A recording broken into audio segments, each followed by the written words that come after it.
اور اللہ ان کو خوب جانتا ہے۔ اللہ کسی کی ذرہ بھر بھی حق تلفی نہیں کرتا، اور اگر کسی نے نیکی کی ہوگی تو اس کو کئی گنا کر دے گا اور اپنے ہاں سے اجر عظیم بخشے گا۔ بھلا اس دن کیا حال ہوگا جب ہم ہر امت میں سے احوال بتانے والے کو بلائیں گے اور تم کو اے نبی صلی اللہ علیہ وآلہ وسلم ان لوگوں کا حال بتانے کو بطور گواہ طلب کریں گے۔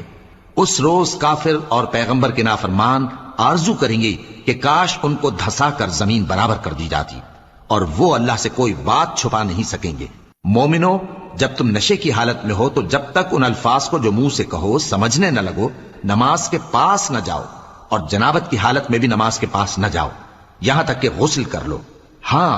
اگر بحالت سفر رستے چلے جا رہے ہو اور پانی نہ ملنے کے سبب غسل نہ کر سکو تو تیمم کر کے نماز پڑھ لو، اور اگر تم بیمار ہو یا سفر میں ہو یا کوئی تم میں سے بیت الخلا سے ہو کر آیا ہو یا تم نے عورتوں سے